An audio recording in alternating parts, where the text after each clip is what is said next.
Seja bem-vindo, vocês estão na central de vendas exclusivas do CT Segurança e nesse mês quem está com a gente é a Combox, uma fabricante 100% brasileira de produtos de segurança eletrônica e parceira aqui do CT Segurança.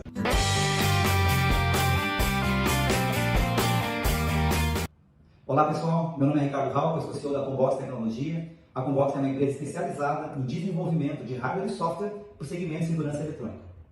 A Combox tem 5 linhas de produtos para esse segmento. Nós temos controle de acesso, temos alarme corporativo, temos software PSIM, temos software para controle de data center e temos também uma solução completa de hardware e software para automação IP voltada para o mercado de segurança eletrônica, que é o assunto do dia. A nossa linha de automação IP ela consiste de hardware e software. A nossa linha de hardware se chama Multi-IO, extremamente robusta, extremamente simples e com uma ótima relação custo-benefício. Esses módulos eles são utilizados para qualquer aplicação que vocês queiram ligar alguma coisa ou queiram monitorar um sensor. Eles já são utilizados por vários softwares de VMS, a grande maioria. Os módulos são muito robustos, eles não dão manutenção, eles funcionam também como CLP. Vocês podem fazer uma programação no notebook de vocês, é uma tabela, não é nem programação. Vocês enviam esse programa para essa placa e os módulos passam então a executarem lógicas que vocês mesmos programaram. O mercado de segurança eletrônica tem muitas outras oportunidades, ou seja, é um novo nicho de mercado que vocês podem explorar, agregando valor ao serviço de vocês. É isso, pessoal. Agora que você já conhece um pouco mais sobre a Combox, quer conhecer um pouco mais ainda, link na descrição de uma live que nós fizemos, onde você vai entender muito mais sobre as multi-IO, sobre a automação IP e como ela pode trazer dinheiro e benefícios para você e seu cliente. Tem que aproveitar a oportunidade que a Combox traz de 11 a 25 de agosto. Você vai poder comprar qualquer um dos itens da linha de automação IP com 10% de desconto. E além de poder comprar com 10% de desconto, se inscrevendo no site que está na descrição, você também concorre a um tablet. Olha que fantástico! E você ainda vai concorrer, caso seja o integrador que trouxer o melhor negócio para a Combox. Além de ganhar um tablet, você também pode ganhar R$1.000 de premiação. É isso aí. Então, não perde a oportunidade e vamos lá.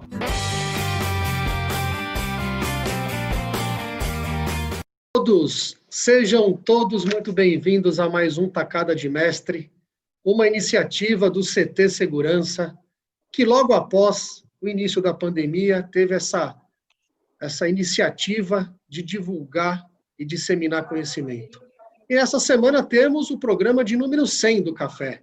Sexta-feira, amanhã, imperdível, a comemoração do 100º programa do Tacada de Mestre. E hoje, nessa noite brilhante, eu tenho 2 grandes amigos. E eu não poderia deixar de começar essa live brincando com esses 2 convidados. Eu tenho aqui o Douglas Padre de Mello, né? O nosso famoso galã da segurança, e eu vou explicar por que ele é o padre da segurança. Eu pedi para que ele me mandasse uma foto do perfil, e o cara me mandou uma foto com uma bata, quase que uma bata de padre, né, Douglas? Seja bem-vindo, Douglas, é um prazer tê-lo com a gente aqui. Você que é um cara fantástico, vai contar um pouquinho da sua longa jornada de 30 anos de Banco Santander. Fico muito feliz e honrado em você ter aceito o convite em participar dessa noite aqui comigo. Seja bem-vindo. A gente já vai falar um pouquinho, vou deixar as considerações também com você. E, obviamente, o Romeu, um grande amigo, participou de vários projetos comigo, fomos contemporâneos da família Safra no início da nossa carreira, né, Romeu? Foi. Começamos juntos uma longa jornada na segurança executiva dessa importante família. Um grande amigo também, com um baita background internacional, vai contar um pouquinho aqui de alguns cases de segurança bancária também lá na Europa, na África do Sul. Então, é um prazer tê-los, vocês 2 aqui. Fico muito feliz. Vai ser uma grande noite, tenho certeza, e gostaria que vocês se apresentassem. Então, pode começar. Vou começar com o Romeu. Eu não tenho como não começar com o padre, né, cara? Ele vai abençoar essa live hoje. Verdade. Então, por favor, dê as suas considerações iniciais da nossa grande noite. Primeiramente, boa noite. Muitíssimo obrigado, Colete. Tu é um parceirão, indubitavelmente. Jamais poderia recusar qualquer convite teu. De padre, só a bata, porque eu não tenho vocação nenhuma. Pouco tempo atrás, a gente estava comentando, estou no mercado financeiro há 29 anos, estou há 31 anos com carteira assinada, trabalhando e pagando, recolhendo meu INSS. E na segurança privada, eu estou há 4 anos, completei agora no mês de julho esses 4 anos, e talvez tenha sido o maior case de sucesso da minha carreira profissional. os números são expressivos.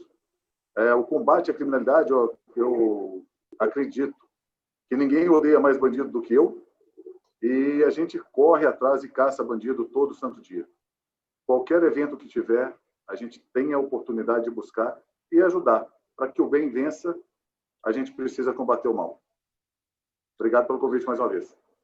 Eu que agradeço você, Douglas. Você é um cara brilhante, vai contar um pouquinho dessa sua trajetória à frente do banco. Aliás, esse grande banco, né, esse gigantesco banco. Agora com você, Romeu, fala um pouquinho, dê as boas-vindas para o nosso público. Daqui a pouco eu vou falar aqui. Já tem uma galera conectada com a gente, mas dê as suas boas-vindas.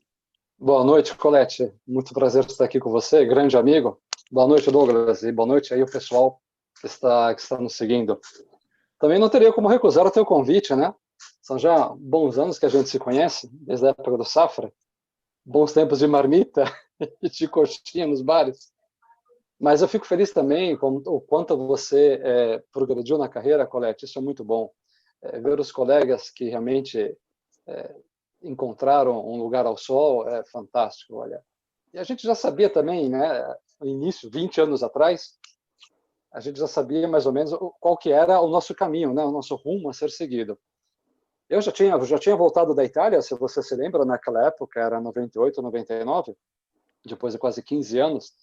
A minha carreira começou, obviamente, nas Forças Armadas Italianas, depois nas Forças Especiais, saí do Exército, depois migrei e fui para a África, Oriente Médio, aí voltei para o Brasil, que foi meu primeiro emprego, que foi no Safra junto contigo. Bons tempos, tenho muita saudade daquela época. E depois, Douglas, Colete, eu, aliás, até trabalhei um tempo também, depois que eu saí do Safra, fui para a Telefônica, fiquei um tempo também no Banespa, 1 ano, acho que o Douglas já, não sei se ele estava lá ainda naquela época, 99, 2000, depois voltei para a Telefônica novamente. Fiquei no Brasil mais uns 5, 6 anos, e aí voltei novamente para a Europa, Oriente Médio e África. Aí depois eu conto aí um pouco aí os cases, África do Sul, Moçambique, Itália. Muito bem. E só para relembrar, né, Romeu, ambos nós tínhamos cabelos, né? Eu acho que isso vale frisar também, a gente está ficando velho. Foi. Tínhamos cabelo. Não posso deixar de comentar isso. Pessoal, vamos dar uma olhadinha aqui. Gastava com gel. Já tem uma turma aqui conectada com a gente no chat, vamos só ver aqui grandes amigos. O Cambraia, grande Cambraia da Protege, Antônio Mota, Tiago Carnevale, que está toda quinta conosco também. O pessoal da Clear Zone está conosco. Érica Zanetti, que eu tenho um carinho e um apreço por esse casal maravilhoso. Eric e Roberto, um beijo, parabéns, seu programa é fantástico. Neves, o Neves estará comigo quinta-feira que vem aqui, imperdível. Vai ter uma surpresa, eu recomendo quem ainda não curtiu o programa, que participe quinta que vem com a gente. Vamos lá, Ricardo Steca, que trabalha comigo, grande Kleber Reis, o grande locutor do nosso setor de segurança, Renato Ferreira, Zé Roberto, grande Zé da Techboard, Aline Prel. Aline, deve ser a sua esposa, né, Douglas? É minha irmã. Sua irmã. Aline Prel está com a gente, Kleber Ribeiro, Fábio Araújo. Boa, chefe, tá falando, colocou a equipe para poder assistir.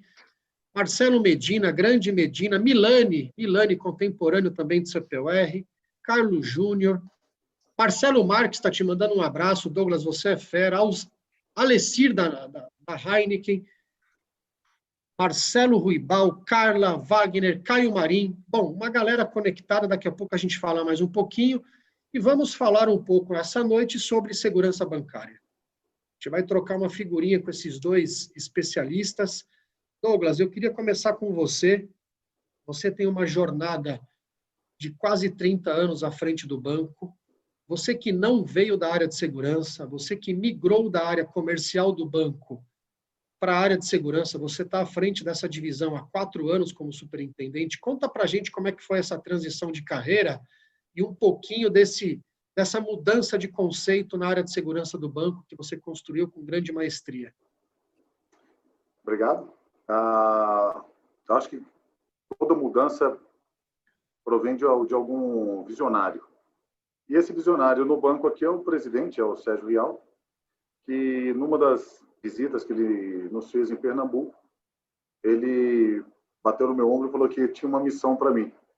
E eu, na minha humilde posição, virei para ele e falei assim, eu sou soldado, aceito qualquer desafio. Ele falou assim, boa resposta, soldado. Só que eu não passava nunca pela minha cabeça assumir a área de segurança, porque não entendia absolutamente nada de segurança. Entendi de fazer gestão de pessoas, cumprimento de meta, organização no meu trabalho. E o meu perfil era o perfil que ele efetivamente precisava para a área naquele momento. E o fato que ajudou bastante é eu não ter um modelo mental pré-definido para a segurança. Porque, via de regra, o mercado ele se vicia com as mesmas soluções. E eu tinha o direito de perguntar tudo, porque, como eu não conhecia, eu tinha o direito de questionar fortemente todo o modelo que foi implantado até então e que efetivamente não gerava os resultados esperados, né? Uma cifra que para a gente foi muito emblemática, o custo total entre perda financeira e composição de infraestrutura mais tecnologia batia 200 milhões de reais por ano em perda no banco. Nós emendamos algumas coisas, desenvolvemos alguns parceiros estratégicos, trocamos alguns fornecedores e esses parceiros estratégicos ajudaram a construir essa nova história do banco. Começou com o Rogério da ATK, da Larmitec, desenvolvendo um sistema de defesa para o banco.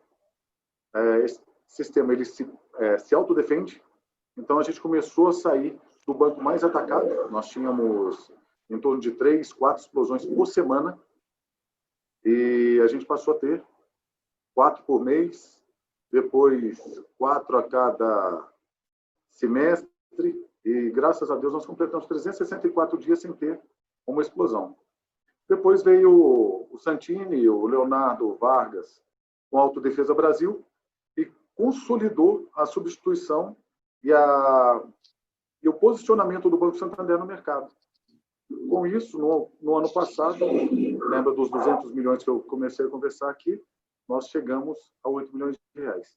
Quando você soma a não perda financeira, a não reconstituição de unidades, mais a redução da despesa, nesses 4 anos a gente está falando de uma cifra de aproximadamente 1 bilhão de reais. 1 bilhão de reais de economia ou de melhor prática para os nossos acionistas. Douglas, eu já brinquei com você no paralelo. Se você fez uma economia de 1 bi, eu, como um bom comercial, já fiz um cálculo do seu bônus durante esses 4 anos. Eu fico feliz em ter amigos ricos. Além de ser rico, você é meu vizinho, né? Você mora aqui em Sorocaba também, somos vizinhos. Eu aguardo o convite para um grande jantar com um belo vinho. Porra, o convite já está feito. 1 bi de economia em 4 anos, se a gente multiplicar o bônus do cara, porra, tá pago aí o jantar com um belo vinho. Douglas, é fantástico, né? Acho que essa sua história de entender o momento, entender o status, o mindset atual da segurança no banco. E a gente vai falar durante essa live da transformação que você fez, todo o aparato tecnológico, que é uma coisa que eu bato muito forte, a criação do setor de inteligência, o trabalho que você fez com as forças policiais, eu acho que resultou nesse teu sucesso em pouco tempo, né? 4 anos entendendo o que é a área de segurança. Fala um pouquinho, olhando esse cenário que o Douglas colocou, você atendeu na sua época na África do Sul, à frente da diretoria de operações da Moss Security, o segmento bancário. Como é que é o comparativo do setor de segurança bancária na África comparado a esse cenário que o Douglas colocou? O Douglas enfrentou no Brasil um cenário de explosões de agências, de assalto a banco, e conseguiu implementar com tecnologia e inteligência e chegaram com essa redução significativa. Como é que é o mercado africano e o mercado italiano que você tem tanta experiência? Olha, Colette, vamos começar lá por Moçambique, onde ficava a sede da Moss Security.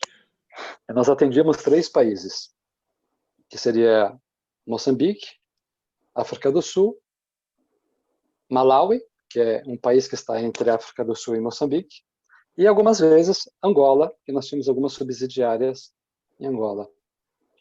Bom, comecei a perder o cabelo lá, né? Já que você falou, estamos carecas. É assim, a segurança bancária, primeiro vamos falar da vigilância, como funciona em Moçambique. Nós temos aqui que é a Polícia Federal, que ela praticamente ela toma conta juridicamente e em questões policiais da vigilância em si, mas em Moçambique, o efetivo de Moçambique, ele é controlado pelo Ministério da Defesa. Porque o vigilante em Moçambique, ele é uma força paramilitar. Ela é 50% privada e 50% militar. Por que isso? Porque é um país que viveu durante 30 anos em guerra, todo mundo serve o exército em Moçambique, são 2 anos, 2 anos, 2 anos e meio, e praticamente todas as empresas de segurança, elas têm que seguir um protocolo, também como hierarquia.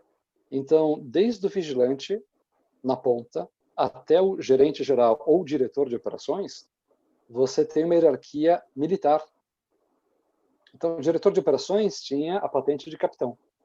Então, para os expatriados, que era o meu caso, você tinha praticamente 2, 3 meses de análise do Ministério da Defesa, né?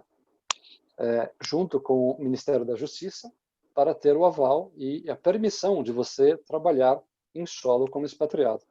Então, você tinha lá supervisores que eram tenentes de 1 estrela, tenentes de 2 estrelas e capitão, né, que seria a diretoria de operações. Mas qual era o grande problema em Moçambique? Mão de obra, infelizmente. Um país extremamente devastado pelos 30 anos de guerra, uma economia que muito oscilante, e um dia você pode ter aí uma economia top, porque tem muito investimento estrangeiro, mas em 24 horas o cenário pode mudar drasticamente. E foi o que me fez depois sair de Moçambique e ir para a Itália, numa joint venture, uma empresa italiana. Nós, em 48 horas, Moçambique foi quase 400% de desvalorização. Mas depois eu chego lá. Voltando ao banco. O vigilante em Moçambique, nós temos os mesmos problemas, facsímiles ao Brasil, porque é uma criminalidade muito similar à nossa, mas um pouco mais rudimentar, obviamente. Mas, por incrível que pareça, o Douglas estava falando da questão cibernética, é um dos grandes problemas, um dos grandes desafios hoje em Moçambique. Porque existem mais roubos cibernéticos do que propriamente o ataque ao banco ou caixa eletrônico. É muito difícil você ter, em Moçambique, uma explosão de caixa eletrônico. É uma outra cultura da criminalidade. O que é mais fácil é a corrupção do funcionário do banco, até de alto escalão. É muito mais fácil, obviamente, menos trabalhoso, claro. E nós, parte da África Central até o Sul, que é a África do Sul, que nós chamamos de África Austral, ou são os países SADC, esses caras fizeram o quê? Reuniram 16, 17 países e criaram o SADC, é como se fosse um Mercosul ou uma União Europeia, nos mesmos moldes, uma integração regional. O grande problema lá realmente é a questão cibernética. E existem hackers potentíssimos, poderosíssimos, que, cara, é assim, eles te limpam em 30 segundos a tua conta. Em questão de força efetiva, como eu falei antes, o grande problema era a mão de obra. Então, você tinha uma alta rotatividade. De cada 10 vigilantes que você contratava na empresa, até estava comentando com o Douglas, né, Douglas, da questão da performance, né, dos indicadores, né, Douglas? Se isso fosse Moçambique, seria terrível. De cada 10 vigilantes que você contratava para trabalhar em banco, em 45 dias, Colete, depois que eles fizessem o curso de formação, a integração na empresa, você trocava 7 ou 8 homens. Porque você não tinha como controlar, porque isso aí é parte da cultura. Obviamente, a empresa entrava em desespero, porque como que eu vou trabalhar esse meu efetivo quando você tem uma alta rotatividade, que é parte da cultura? Hoje eu trabalho, amanhã estou em casa, não quero trabalhar, depois arrumo outro emprego. Infelizmente, tinha essa situação. Onde que eu solucionei isso? Comecei a contratar ex-militares. ex-forças especiais, porque eles faziam 2 anos de serviço e depois estavam praticamente abandonados, sem emprego. Comecei a recrutar ex-forças especiais para trabalhar na empresa de segurança. A nossa rotatividade caiu praticamente quase 90%, e aí conseguimos prestar um serviço eficiente. O vigilante em Moçambique, ele não permanece dentro do banco, ele permanece fora da agência. E ele pode andar ostensivamente com a pistola e o calibre 12 pelas ruas, justamente por ser um órgão paramilitar. Bom, a gente percebe que a cultura é completamente diferente, né? Embora em Moçambique o vigilante tenha a mesma desculpa que aqui, porque ele fala português, né, Romeu? Então, Sim.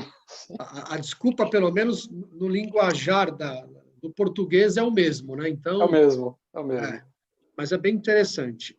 Então, Douglas, vamos voltar um pouquinho nessa sua...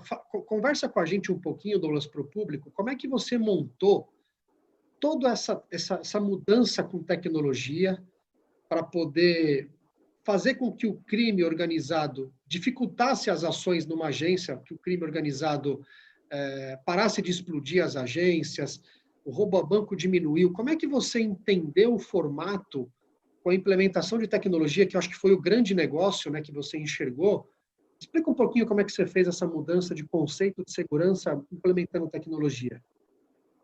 Primeiro, eu ouvi minha equipe. Então, o Rafael tem uma vasta experiência na segurança do Banco Santander, tem 17, 18 anos de segurança. O Marcelo já vinha com 4 anos, o Alan já estava aqui há 8, e tinha o Otávio, que estava em bancos há mais de 40 anos. Então, escutando bastante o relato deles e lendo, por outro lado, tudo que acontecia de ataques. E, infelizmente, aqui, Colete, eu apurava perda até na terça-feira. Passava o final de semana inteiro sendo atacado e apurava perda até na terça-feira. Então, segunda-feira, para mim, era o pior dia da semana. A minha pressão ia a 20, porque eu não admitia perder, já não gosto de perder, de jeito nenhum, e perder para bandido é 3 vezes pior. E a situação ela não se resolvia. O banco tinha acabado de comprar um software para fazer a gestão dos alarmes e do CFTV, e eles não conseguiam entregar a Ferrari, a tão sonhada Ferrari, que tinham prometido na venda. E a situação ela foi se avolumando. Quando chegou em setembro de 2016, nós tivemos uma perda de 12 milhões de reais num único mês. Eu botei a mão na cabeça e falei assim, meu Deus do céu, o que eu vim fazer aqui nessa segurança? O pior resultado que o banco havia tido até aquele momento, e eu desesperado, e aquele lance do fornecedor. Eu quero te vender o que eu quero. Eu não quero te vender o que você precisa. Eu não quero entender a tua dor. Eu quero o calor do teu dinheiro. Então, não era assim, não dava. E foi quando eu comecei a estudar algumas soluções com os fornecedores. Eu não sei se vocês vão lembrar, que é da minha época, a revista em quadrinho, o Tio Patinhas, aí tinha o Professor Pardal e o Lampadinho. Eu era o Professor Pardal e o Lampadinho eram os meus parceiros, porque eu preciso disso, dá para desenvolver. Eu preciso disso, dá para desenvolver. E os caras começaram a customizar itens de segurança para o banco. Através disso, a gente começou a blindar. Rafael, aí eu montei uma área de inteligência, coloquei na mão do Rafael. Rafael estudando modus operandi o tempo inteiro, vendo qual que eram os ataques. E eu entrevistando bandido direto. Esse aí, o Marcelo, o Rafael, o Alan ia para a delegacia entrevistar bandido, prendia bandido, entrevistava bandido, buscava, através deles, entender qual era o racional para escolher o Santander para ataque. E a gente trazia para dentro de casa, estudava, apresentava para os fornecedores e pedia: preciso de uma solução compatível para esse modus operandi. E começou a desenvolver. Como tudo na vida precisa ser disruptivo, você precisa cair no inferno de Dante para voltar para o paraíso. Passamos o ano de 2016, concluiu o ano com uma perda significativa, bateu 202 milhões de perda. no total, é o banco mais explodido. Não tinha para o Banco do Brasil, não tinha para a Caixa Econômica Federal, não tinha para o Bradesco, ninguém conseguia bater o Banco Santander, explosão. Você ligava o jornal de manhãzinha, explodiu o Banco Santander, explodiu, e você não dorme, né? O cara ataca a tua agência, passa a madrugada inteira acordado, vem para trabalhar e passa o tempo inteiro. Foi quando o Rogério da Alarmitec finalizou o projeto que eu tinha solicitado e a gente expandiu primeiramente para 300 agências. Eu lembro que, à medida que a gente ia instalando o sistema, a gente ia empurrando a bandidagem para as bordas. Então, eles saíram dos grandes centros e começaram a atacar os interiores. E migraram para o Rio de Janeiro. Quando migraram para o Rio, o pessoal do comercial desesperado, porque tinha 20%, 25% das agências do Rio de Janeiro abaixo, tudo explodido, estava em reforma, recompondo as agências. Foi quando me deram autorização para fazer a expansão do sistema para 100% das agências. O apetite do fornecedor da Alarmitec diminuiu quando bateu 1.000 agências. Foi quando foi criado um outro grupo, que foi a Autodefesa Brasil, para poder consolidar o trabalho e expandir para o restante do Brasil e fazer essa implantação sistêmica. Qual que é a grande sacada disso tudo? Primeiro, sair do modelo convencional, que era o CAPEX. Vou comprar, isso é meu, isso é meu, isso é meu. E a gente sabe que equipamento eletrônico, o que é bom agora, daqui a 5 minutos deixou de ser. E passei para o OPEX. Vou alugar. Manutenção, reduzir, zerei minha manutenção, zerei minha implantação de vigilante extra, gastava 4,5 milhões por mês com implantação de vigilante, zerei essas contas, transformei essa oportunidade de não gastar da forma incorreta que a gente vinha gastando, de não perder, e mostrei para o banco que a gente poderia ser muito mais eficiente se a gente tivesse um plano consistente de avanço tecnológico. E preparei o banco em 4 fases. Esse ano me cortaram, teve uma transição da área, o valor que era para fazer investimento e consolidar todo o projeto ficou para 2021, que é a segurança não ser mais um órgão de segurança exclusivamente, e utilizar todo o arcabouço que nós temos de tecnologia para apoiar RH trabalhista, jurídico, marketing e varejo. Então, eu passo a ser um fornecedor de soluções para outras áreas do banco. E, com isso, eu não preciso mais discutir ou despender horas defendendo o orçamento. Quem precisa defender o orçamento são as outras áreas para utilizar a tecnologia que nós embarcamos aqui. Aí é onde vem um golaço que eu falo que o Sérgio é visionário. Ele pegou toda a expertise que eu tinha de varejo, tudo que eu vivi como operacional, como comercial, como superintendente, e mais a habilidade que eu fui desenvolvendo ao longo do tempo com a expertise que eu aprendi com a minha equipe e com a equipe da minha equipe, e transformei o que nós tínhamos de problema numa baita de uma solução. Onde a gente tinha um problema de não gerar receita por uma explosão, nós passamos a não ter mais agências inviabilizadas e não tenho mais sequestro, graças a Deus, a gente passou, já tem 4 anos que não tem sequestro, assalto, os que tem em 24, no máximo 72 horas a gente soluciona, furto, 8, 9 horas a gente vai atrás das pessoas e nós conseguimos carimbar, com a graça de Deus e a competência da minha equipe. Comemoramos mais de 7.000 presos no dia 1º de julho de 2020. Então, é muita gente fora. Uma quadrilha aqui só de falso leilão, que eu estava falando para você, acho que mais para frente a gente pode falar a respeito disso. Foram 49 num curto espaço de tempo de 45 dias. Então, a gente está preparado para combater. E, para mim, não me dá nada nesse mundo, me dá mais prazer, profissionalmente falando, que ir atrás de bandido e botar o cara para poder sentar na frente do homem de toga. Porque eu não posso decidir pela prisão, a permanência dele. Mas o juiz, ele se entender muito bem do que a gente está falando, o juiz tem a responsabilidade moral de manter essas pessoas trancafiadas dentro da cadeia. Sem dúvida. Concordo contigo. Eu acho que um desafio desse tamanho, né, Douglas? Por mais que a gente fale sobre proteção, você tem que proteger, como qualquer um diretor de segurança, mas você protege o bem mais importante que o bandido quer, que é o dinheiro, né? Talvez a proteção mais difícil, sem dúvida, se responsabilizar por um banco na estrutura e do tamanho do Santander. Para a gente mudar um pouquinho aqui, que eu vou instigar o Romeu a compartilhar uma ideia com ele. Pessoal, eu vou pedir para que vocês dêem um joinha aqui, vamos ajudar o algoritmo do YouTube.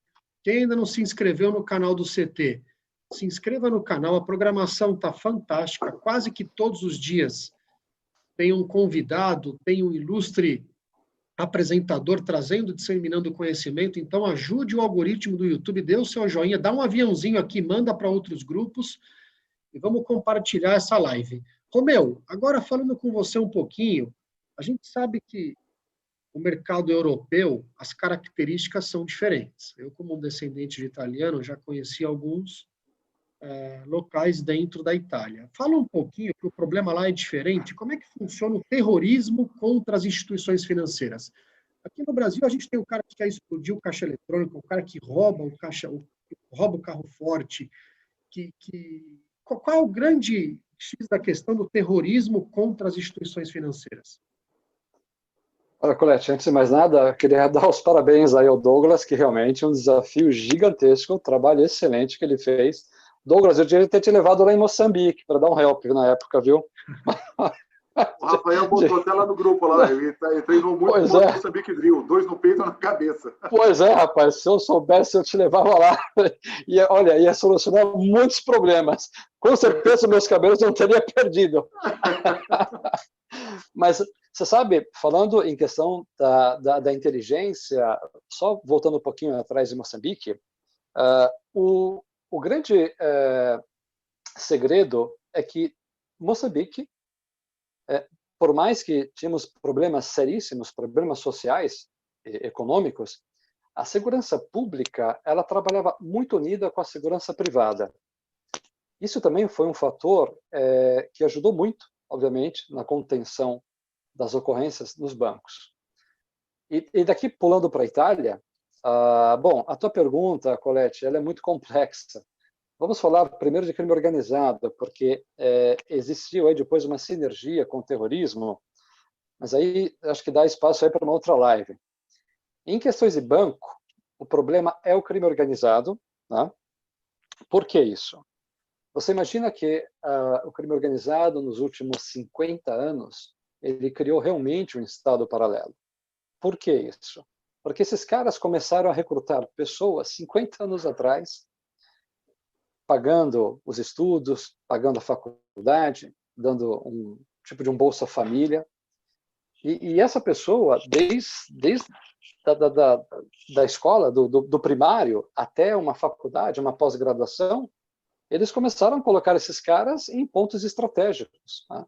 Agora, você imagina, 50 anos fazendo isso. Quantos elementos, quantas células você consegue implantar dentro do tecido social, em diversas camadas e em diversos segmentos de negócio? Mas vamos falar de banco. Tá? Vamos falar de banco. O problema hoje na Itália também não são explosões, não é muito difícil você ter aí um roubo de carro forte. Tínhamos os problemas seríssimos que era o sequestro, isso sim, mas justamente por essa questão.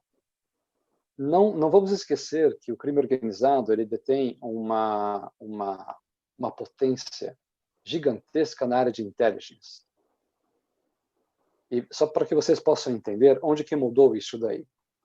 Quando houve a queda do Muro de Berlim, em 89, vocês imaginam que nós estávamos em plena Guerra Fria e nós tínhamos centenas de agentes super treinados, tanto da parte comunista quanto da parte capitalista. Não? E em 24 horas esses caras ficaram praticamente desempregados.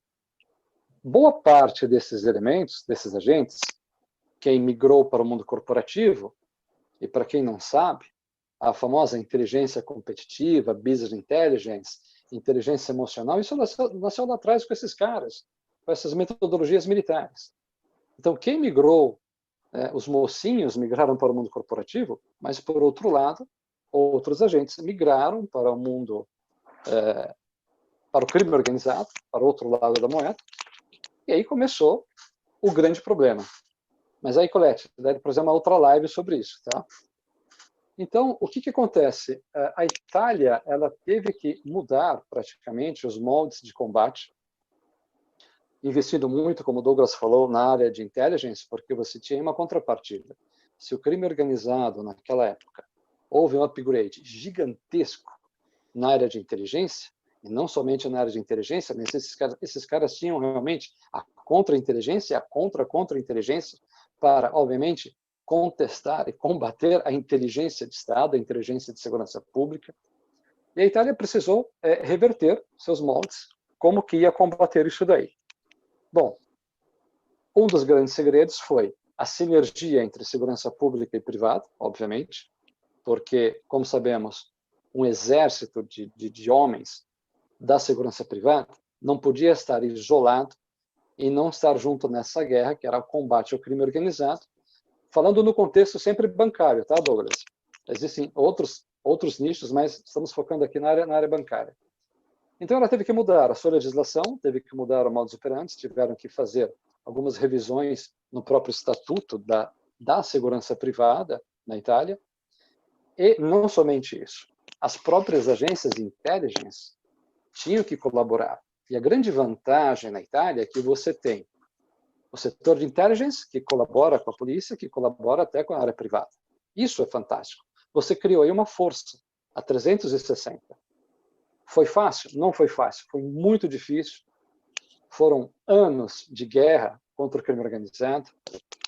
E tiveram que chegar até o homem lá na ponta, que é voltando novamente a falar do vigilante. Hoje, o vigilante na Itália, ele não é um vigilante, ele faz parte de uma categoria de polícia judiciária. Como é que ele chega a esse título? Toda empresa de segurança na Itália, ela tem que fornecer os seus vigilantes, ou seja, as suas guardas juradas, para uma delegacia, para uma caserma, para dar suporte à polícia. Então, é muito comum você ver lá uma blitz, onde você tem 2 carros, talvez, da polícia, e você tem um carro da empresa de segurança dando suporte. Porque são polícia, é polícia judiciária, é uma polícia privada. Foi fácil? Isso não. Isso durou muito tempo, praticamente. Esses caras ficaram brigando durante quase 30 anos para chegar numa sinergia dessa. Então, hoje, tudo que é ocorrência, Douglas, sabe, de roubo a banco, alarme, não é a polícia que faz o intervento, é a empresa de segurança. Hoje, a guarda jurada, ela faz o primeiro intervento dentro do banco. Ela que vai fazer a varredura dentro do banco. Depois, sim, vem a polícia. Então, para entender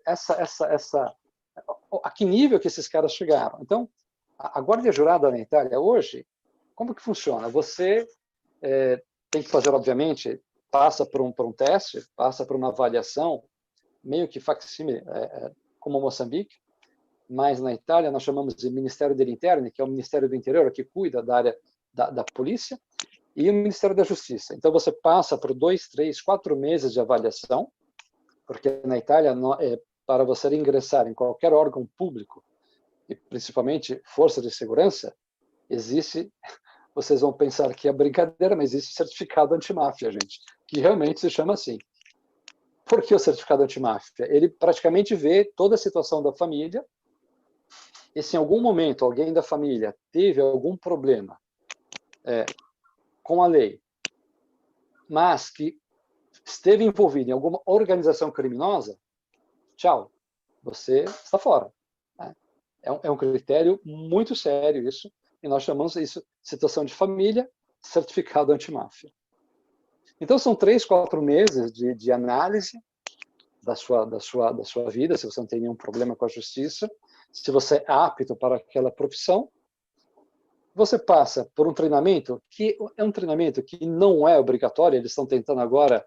Vejam as diferenças. Nós aqui no Brasil, ele tem que ter a academia de vigilante, tem que fazer o curso de 15 dias, 16 dias, para depois ingressar na segurança privada. Lá não é obrigatório, tá? Estão tentando agora mudar essa lei, mas o Estado te dá condições, como, por exemplo, o porte de arma. O porte de arma é seu, não é da empresa de segurança, é da guarda jurada. Então, com o único porte, você pode ter 2 pistolas e 4 armas longas. Então, percebe aqui, Douglas, a diferença logística e bélica, né, balística, estamos falando, em relação do serviço do homem na ponta e a estrutura que ele tem por trás. Então, uma vez que ele foi aprovado nesses 3, 4 meses de análise, ele presta um juramento perante o prefeito ou governador da região e ele se torna uma guarda jurada. Passa por um período de integração dentro da empresa de segurança, de 30 a 40 dias, e começa a atuar em campo. Então, assim, é muito fácil você ver hoje, por exemplo, os vigilantes, que são guarda jurada, nos bancos, que também não permanecem, é muito difícil eles estarem dentro do banco, eles ficam também fora do banco, tá? Prestam serviço fora do banco, e podem andar ostensivamente, até com coldre de saque rápido, pelas ruas, porque você é uma polícia judiciária. Então ele sai, ele vai fardado, ele vai embora para casa armado. Mas isso, digo, essa sinergia, essa colaboração entre segurança pública e privada é muito evidente. Então a população, quando olha empresa de segurança e polícia, parece que olha a mesma coisa. Muito bem, muito bom. Vamos lá, tem muito mais amigos aqui conectados com a gente, só dar um oi aqui, ó. Anderson Ferreira, Bluckman, da General Motors, Érica Bulgarelli, que trabalha comigo, Edmar, Márcia Foster, que também trabalha comigo, pessoal da Versani em peso, Marcelo Bando, superintendente da GR, Eduardo Cury, grande amigo, também golfista, diretor do Grupo Resolve, Everton Lima, Clodoaldo Ribeiro, do Grupo Cristália, André Ricon, Andréia Paludetti, Douglas, você é sensacional, grande padre da segurança, agora pegou, não vai ter como escapar. Fábio de Lima, Carla D'Angelo, Rafael Parreira, puta, tem muita gente, Ellen Tabusso, Elia Júnior, Celso Pontani, tem muita gente aqui no chat, mandem as suas perguntas. E agora, Douglas, eu vou entrar num assunto que eu acho que você deu a grande tacada de mestre, que é o nome desse programa. E eu não tenho como não citar um cara que eu admiro, que é o Gustavo Ditz, que deve estar conectado aqui, não sei se ele já entrou, deixa eu ver aqui. Gustavo, está por aqui. O Gus é um dos poucos caras desse mercado, como você, Douglas, que consegue enxergar a área de segurança como provedora de soluções para o business da companhia. Eu acho que esse é o grande negócio. Eu conheço alguns caras como vocês, o Rodrigo Ferreira fez isso muito bem na época de Kraft Foods, ainda Kraft, né, antes de virar Mondelez. Eu acho que esse é o grande negócio. O Gustavo fez um baita de um trabalho na Diageo, fez um baita de um trabalho na BAT, que é, na verdade, investir em tecnologia, investir na área de inteligência e gerar soluções para a companhia. O Gus sempre fala isso, você tem que tirar aquele cara security que fica embaixo da escada escondido e trazer para o business. Eu acho que foi o que você fez com maestria. E aí, vamos entrar um pouquinho na sua responsabilidade, né? Só para a gente falar um pouco da dimensão do banco e voltar nesse assunto da entrega de soluções para o negócio. Os números do banco são números substanciais, né? Você tem lá 3.900 pontos de atendimento, quilômetros de câmeras. Como é que você vê todo esse artefato de câmera? E a gente vai entrar um pouco ainda a falar da solução entrega para o business. Eu acho que é isso que é o grande negócio da tacada de mestre do seu projeto. Mas fala um pouquinho dos números da sua responsabilidade. Valete, eu estou ouvindo você falar aqui e lembrando aqui que a gente precisou passar muito cabo. Pense nos quilômetros e quilômetros de cabos que nós temos em nossas agências aqui. A gente está buscando uma forma disruptiva de trazer também uma solução para uma agência mais clean, para que você não tenha que investir tanto em infraestrutura, mas que você não abra mão também das soluções de segurança e que podem prover outros negócios para a instituição. Faz uma conta rápida aqui. Eu tenho 24 agências, 24 câmeras em média por agência. Vezes, vou arredondar aqui para 4.000, vai dar 96 mil câmeras. Uma sala de monitoramento aqui que tem 110 pessoas se revezando em turnos de 12 por 36. Quantas pessoas, Douglas? São 110. Revezando o turno de 12 por 36. Então, eu tenho 25 pessoas, em média, por turno. Mas isso já foi bem maior. A minha área tinha 65 funcionários, hoje tem 28. À medida que você vai implementando gestão, algumas soluções elas começam a fluir. Eu gosto muito de indicador, gosto muito de número, gosto de acompanhar diariamente o que está acontecendo. Uma sala que tinha por mês 7 milhões de disparos de alarme. 7 ponto alguma coisa de disparo de alarme, milhões de disparos de alarme na sala. Obviamente, você tinha você não tinha uma sala, você tinha uma catástrofe que era avisada pelas pessoas que usufruíam da prestação de serviço, que a agência tinha sido atacada. E os caras literalmente faziam um piquenique dentro da agência. Hoje, quando eu te falo que eu tenho 1.000 e poucos disparos por turno, não acredito. Que a gente consegue atender em tempo real. Que o nosso falso positivo era 98%. A polícia desacreditava nas ligações do banco. Hoje, quando você liga para qualquer batalhão da Polícia Militar, fala da Polícia Civil, os caras respeitam, porque sabem que é uma ocorrência real e eles sabem que não tem mais o falso positivo, que eles vão chegar e ter a oportunidade de prender ali as pessoas. Com a base de inteligência, com a troca das informações de inteligência, a gente conseguiu fazer com que o banco viesse para um patamar totalmente fora da curva do que era o habitual. E nós temos lá os nossos 45 mil funcionários, porque é legal tomar conta de estrutura, é legal tomar conta de sistema, mas o nosso business, o nosso core é tomar conta de pessoas. Tomar conta da família das pessoas que aqui trabalham. Porque se a pessoa tiver a certeza, a segurança, que vai poder ir embora para casa, que a gente está olhando por elas, e que vai retornar para o trabalho, e a gente vai continuar olhando por elas, e ela tem a tranquilidade de fazer o core delas, que é o comercial, as coisas começam a ficar mais tranquilas. Quinta-feira, sexta-feira, sábado, o celular não para. Em casa, o celular está na cabeceira. Às vezes eu estou com meu filho no colo, o celular no ouvido. E a gente não vai deixar nunca de dar atenção para quem quer que seja. Meu número de telefone ele é disponível para os 45 mil funcionários do banco, para os 6.700 vigilantes que trabalham nas nossas agências e para os 3.500 rendições de almoço que também trabalham nas nossas agências. Eu não deixo de atender uma ligação sequer, porque acho que a primeira coisa que alguém que trabalha na segurança precisa pregar é a disponibilidade. E não só falar, mas garantir que a disponibilidade em atender as pessoas está genuinamente interessada em resolver o problema delas, tem que vir em primeiro lugar. Bônus, salário, cargo, isso tudo passa. As pessoas têm que ter de você a memória de tudo que você fez e representou para elas naquele momento. A gente mexe com vidas. Então, o meu propósito de trabalho, além de pegar bandido, é garantir que as pessoas tenham uma noite tranquila de sono. Que elas vão poder perpetuar o trabalho delas sem ser maculado por nenhum transgressor. Esse é o propósito. E garantir para o meu filho, que está chegando agora para poder fazer a caminhada, que a gente já está mais avançado, um país muito melhor do que eu peguei quando eu cheguei na segurança. Que ele tenha condições efetivamente de poder andar nas ruas como um cidadão de bem e digno. E não ser assolado ou constantemente abordado por criminoso, independentemente de onde venha. Educação vem do berço, caráter vem de casa.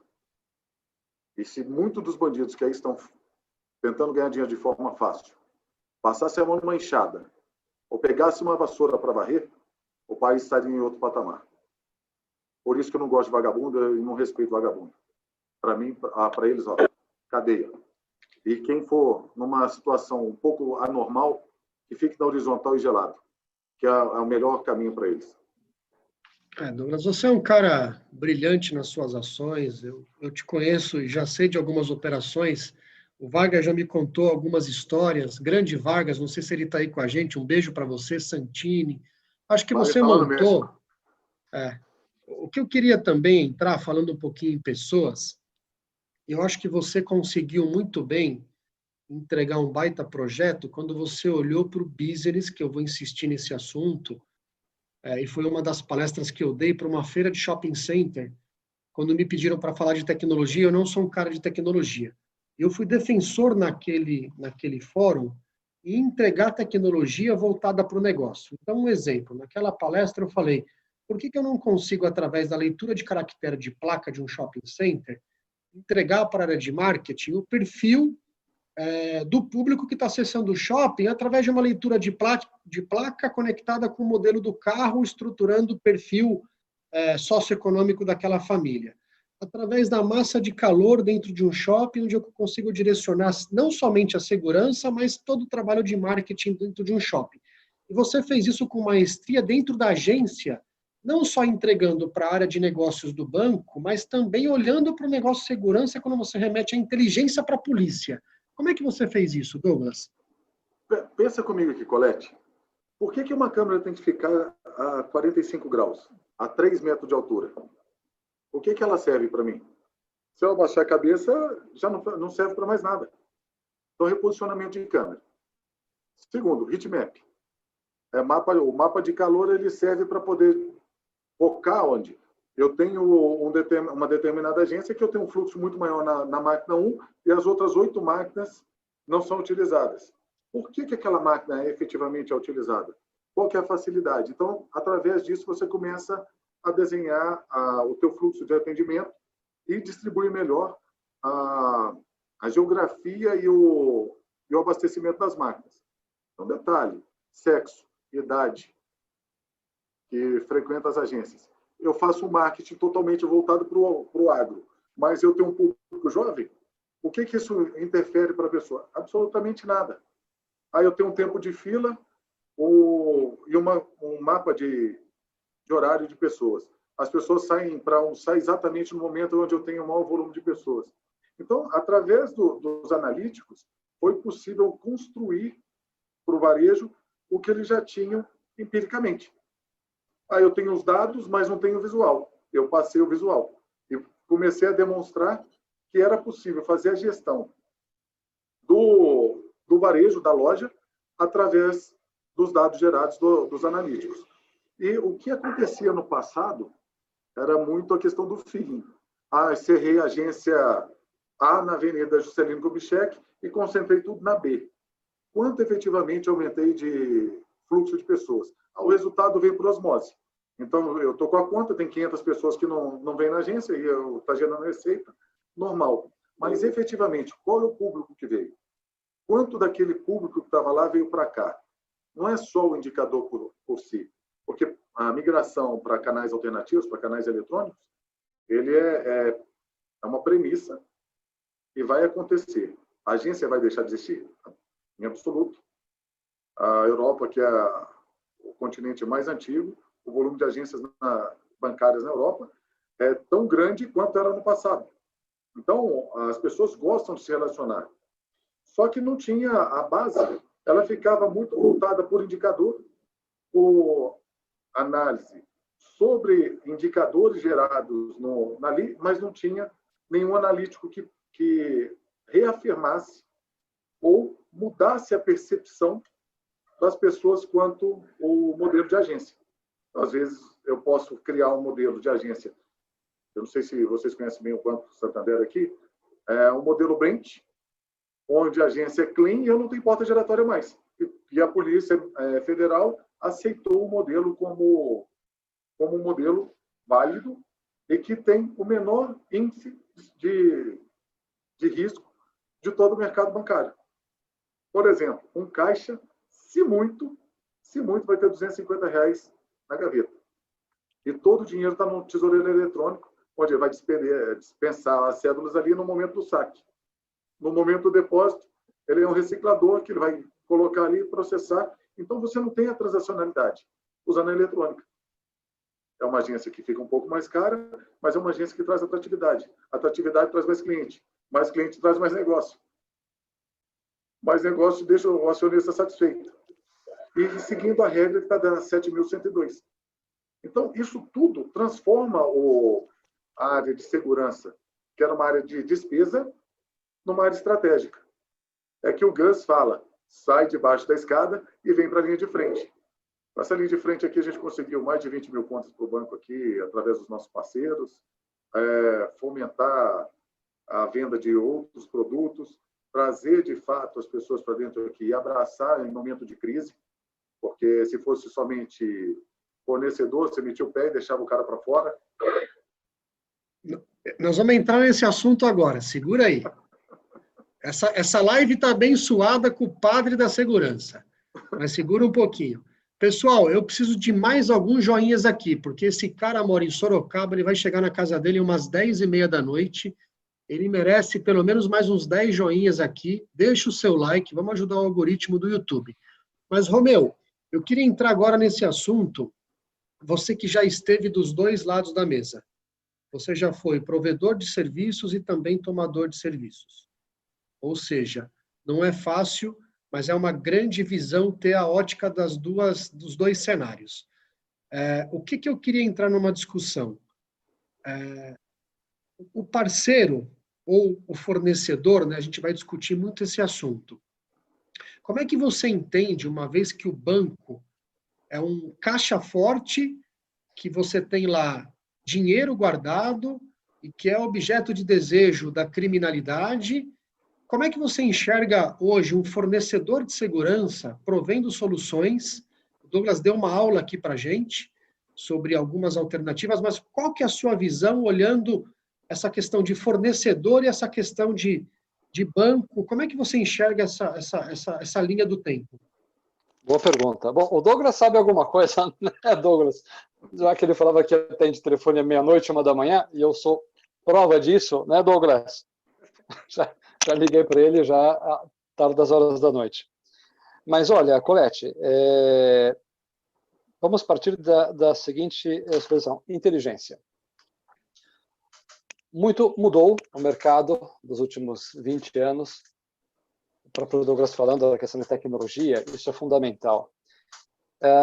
Eu acho que a entrega do serviço hoje, principalmente no setor bancário, você não pode ter um fornecedor que não trabalhe também com tecnologia e que entregue para você também com inteligência. Falando sempre do homem na ponta, tem que ser uma pessoa diferenciada, tem que ter o conhecimento macro da criminalidade, como ela se desenvolve hoje. Então, isso vai, do meu ponto de vista, da própria formação desse colaborador, para que ele seja não somente um vigilante a mais, mas que a empresa que entrega o serviço seja uma empresa parceira. Eu tinha algumas ideias, acho que até comentei com o Douglas lá atrás, que o quanto seria interessante a empresa parceira também trabalhar com relatórios de intelligence em tempo real, né? Instituições financeiras, mas não como um todo. Não. Agência de tal bairro, de tal localização, ok. Quais são as ocorrências daquele bairro? Quais são as ocorrências daquela região? Mas isso em real time, em tempo real, é isso que você precisa. A velocidade da informação hoje, a tomada de decisão e a pronta entrega, isso é extremamente importante para quem vai fornecer o serviço. Agora, você diz, é fácil fazer isso? Não é fácil. Você vai precisar de tecnologia, você vai precisar de investimento. Porque, veja bem, a criminalidade, ela não é estática, ela é ativa.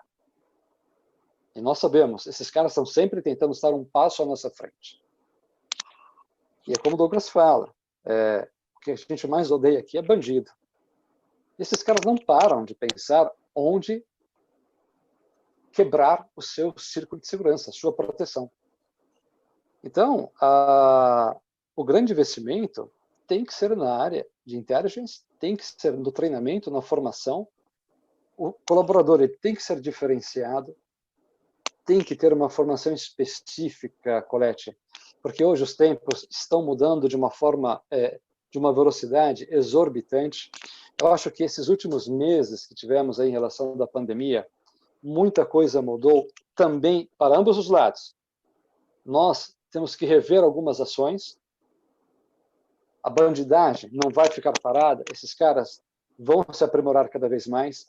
Eu não sei se você se lembra, muitos anos atrás, eu escrevi alguns artigos sobre o crime organizado, que ainda chamava naquela época o crime desorganizado, mas hoje ele está extremamente organizado. Então, quando se fala de investimento em tecnologia, não tem como você fornecer somente o homem. Não, você tem que entregar um pacote completo. Um pacote de serviços. E aí você coloca aí uma integração, a sinergia. E outra coisa, um ponto muito importante, isso que fez essa diferença na Europa, volta a bater na mesma tecla, a questão da segurança pública e privada estarem atuando juntos. Tanto a área de inteligência da segurança pública, como a área de inteligência da segurança privada. Muitas empresas na Europa hoje, empresas de segurança, quem fornece o próprio planejamento de segurança para os bancos, além da própria instituição, é o setor privado.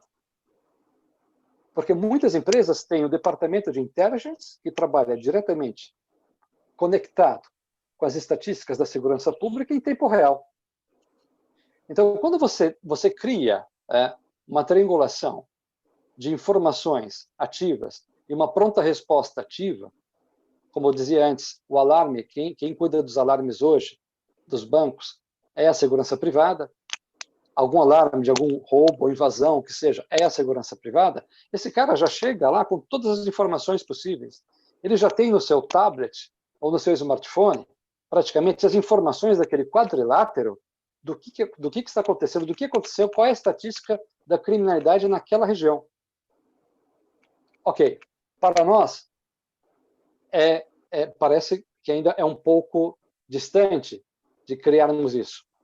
Mas não é impossível. Eu acredito que seria aí um grande diferencial. Tinha até comentado com o Douglas, se eu não me engano. Douglas, a gente comentou alguma coisa sobre isso alguns meses atrás, não foi? Sobre esses relatórios. Lembra que eu comentei contigo, algo assim? Sim. Foi uma das ligações que nós tivemos em horário não alternativo. Não alternativos, verdade, verdade. Então, o diferencial, Colette, é você entregar um serviço com tecnologia, com inteligência, com informação realmente do que está acontecendo agora. Não me interessa a estatística lá do que foi semana passada, não, o que está acontecendo agora. Então, assim, é um desafio. Eu acho que o Douglas, o trabalho que ele fez no banco foi fantástico, foi realmente um desafio gigantesco, mas para quem vai entregar, para o fornecedor, é aí um trabalho gigantesco a ser realizado para ter o mesmo padrão do que o banco, por exemplo, o que o Douglas fez com o banco. Você ter um colaborador que entregue nesta mesma qualidade, poxa vida, essa daí acho que essa seria a tacada de mestre aí do fornecedor. Sem dúvida. Bom, chegamos a 1 hora de live. Eu falei para vocês que passa voando, teria mais pelo menos 1 hora, 2 horas de assunto. Eu vou começar com algumas perguntas, porque senão o nosso ilustre padre da segurança vai me matar amanhã, porque ele tem mais pelo menos 1h30 de estrada. Douglas, eu vou começar com uma pergunta minha para você. Tem mais algumas no chat para a gente poder interagir. Eu queria entender a sua visão. Nesse momento de pandemia, o mundo mudou, né? Eu acho que as empresas aprenderam e vêm aprendendo a usar a tecnologia como forma de... Até porque a gente está conectado aqui com muitas pessoas online, mas a tecnologia acho que talvez veio e agora quem não se aprimorou vai ter que aprender a usar a tecnologia. E aí a gente tem a questão dos bancos digitais, das fintechs, de toda essa estrutura que deve ser talvez um bicho-papão para os grandes bancos, né? Talvez vocês estejam estudando isso o tempo todo. Como é que você vê essa questão dos bancos digitais, das fintechs, com a questão do fim das agências ou da agência física? Como é que a segurança vai trabalhar uma vez que há uma grande tendência de diminuição de agências físicas? Então, Colete, banco existe desde o século XV, se eu não estiver equivocado, onde se fazia as trocas por determinados bancos, né, que na realidade na época não chamava banco. Então uma família depositava o ouro nessas barracas, nesses cofres, e levava um certificado para poder comprar as especiarias na orla. Tudo que é novo assusta. Eu não uso cheque, deve ter mais ou menos uns 15 anos. Mas todo dia na compensação nacional você tem mais ou menos uns 600 mil cheques de todos os bancos. 600 mil cheques, o cheque não vai acabar, por exemplo. Ele vai continuar existindo. E tem pessoas que trabalham dessa forma. E o Brasil é muito grande. Muito grande. Tem muita cidade que não tem agência bancária. Então, acabar efetivamente com a agência física, nós somos latinos, nós gostamos do contato, nós gostamos do olhar, do toque. A gente quer estar junto das pessoas que tenham a oportunidade de nos abraçar e acalentar naquele momento de dificuldade, porque quer ver uma pessoa sofrer, está sem dinheiro. Correr o risco de não ter o que comprar para comer ou comprar para poder prover a família. Então, não assusta a questão da fintech, nem da Pix, que é o que vem sendo fomentado pelo Bacen, a questão da troca de transferência rápida online. O que a gente vai aprender a viver, e sem dúvida nenhuma, com o uso da tecnologia, são as facilidades provenientes das soluções. Eu não preciso me deslocar 30, 40 quilômetros para poder resolver aquela situação naquele momento, mas no dia seguinte eu vou finalizar essa operação e entender melhor. Porque por mais que você verbalize, você tem a questão do locutor e do interlocutor. O que eu falo não é exatamente o que você entende. E o que eu escrevo, muitos dos brasileiros, eles não gostam de ler. É um mal da humanidade. Ele precisa de ter alguém para poder fazer, encurtar essa distância entre o burocrático e o entendimento. Então, quando você conseguir avançar, isso vai levar mais uns 20, 25 anos para ter, de fato, uma estrutura muito mais enxuta. Falar de 3.9 para 2.5 e de forma diferente. Ao invés de ter 15 agências na Avenida Paulista, você vai ter uma. Mas, em compensação, em Guaxupé eu vou ter uma, em Quiprocó do Sul eu vou ter uma, em Muzambinho eu vou ter outra. Aí você passa a interiorizar o banco, trazer a bancarização para onde nós não temos bancos. E não vai ser só pelo digital, porque, infelizmente, quando nós fizemos nós leiloamos a nossa infraestrutura de telefonia, o órgão fiscalizador, que era a Anatel, deveria estar brigando constantemente com quem comprou as teles, a forçada qualidade e entrega de qualidade para 100% do Brasil. Por que tu viaja pelos desertos dos Estados Unidos e você constantemente tem 3G? Era para ter aqui no Brasil. Por que a gente chegou num determinado momento onde cada empresa de telefonia, eu quero uma torre aqui, uma torre aqui, uma torre aqui, e em 100 metros quadrados você tinha 4, 5 torres de telefonia. Por que eu não comecei a exigir, através do órgão, que é a Anatel, a forçar que uma antena que vai atender todas as teles em regime de comodato e que cada uma tivesse a responsabilidade de expandir isso para o país, trazendo efetivamente uma rede de comunicação. Porque hoje o Brasil não está preparado para poder bancarizar de forma eletrônica. Quantas são as cidades que sequer têm um 3G? Ainda hoje. A gente olhando para Sudeste, olhando para Sul, não, vou mudar. Olhando para Sudeste, São Paulo, Rio e Minas, grandes centros. E Espírito Santo, tirando a Vitória, sofre. Sul, chove, você não tem tecnologia. Você vai subindo para o Nordeste, tirando os grandes centros, abandonado por telefonia. Centro-Oeste e Norte. Então, as fintechs vão se dar muito bem, em grandes centros. As cidades mais afastadas vai contar ainda com serviço físico. E aí, talvez, a grande sacada de todos os bancos, e aí eu acho que eu não atinjo isso mais, eu tenho mais 4 anos só de vida útil trabalhada, porque eu vou pendurar minha chuteira, vou curtir minha vida, não quero mais. Eu não vou alcançar isso como profissional, vou ver isso como pessoa física.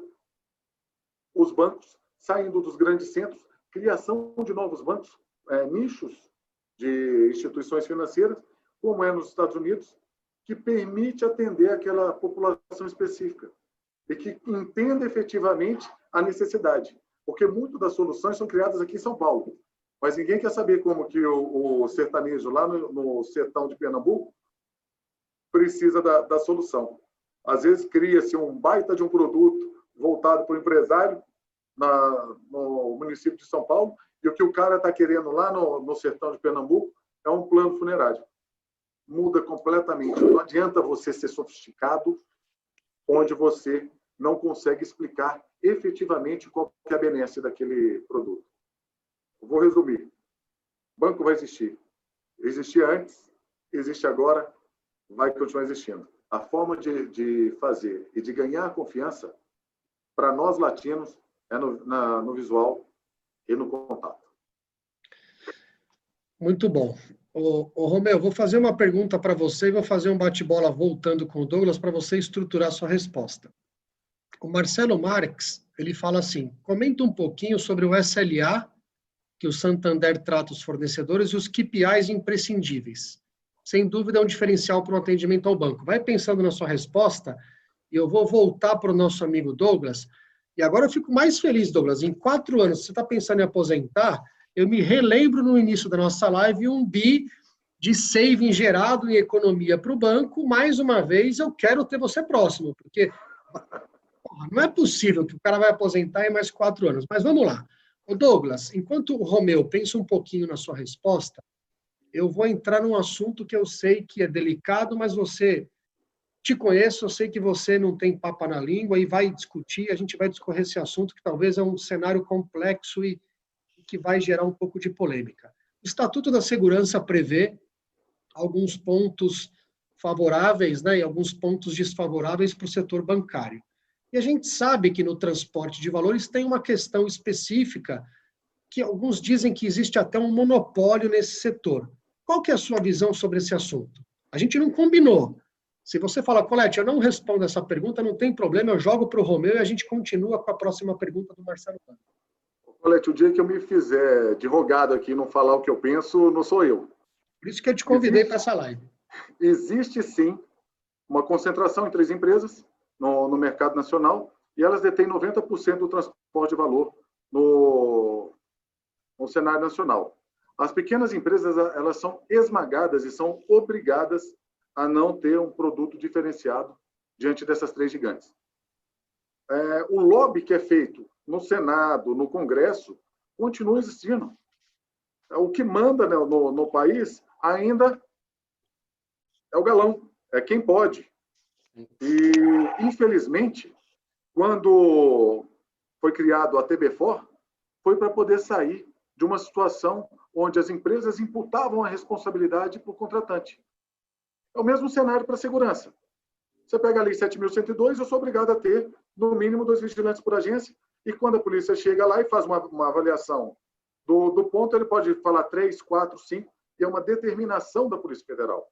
Sou obrigado a cumprir. Só que quando tem dissídio, quem paga a conta? É o banco. Porque eu sou obrigado a cumprir. Só que o patronal, ele não vai para lá para poder falar para o cara, senão não dá para dar 4,5. Eu preciso que vocês entendam que o banco teve 3 de lucro. E vocês estão pedindo 5. Já existe um descompasso de pagamento. E a empresa ela não vai brotar dinheiro para poder fazer. O que aconteceu com as empresas de transporte de valores é que elas meteram uma carta de reequilíbrio, é linda essa palavra, reequilíbrio de contrato, pedindo 35% de reajuste. Onde que o país cresceu 35%? Só na cabeça dos caras que transportam valores. Porque eu estou perdendo. Aí eu tenho uma situação. O banco estava perdendo e ninguém aumentou a tarifa de cheque especial ou da cesta. Por que eu tenho que repassar para o cliente a responsabilidade da minha incompetência?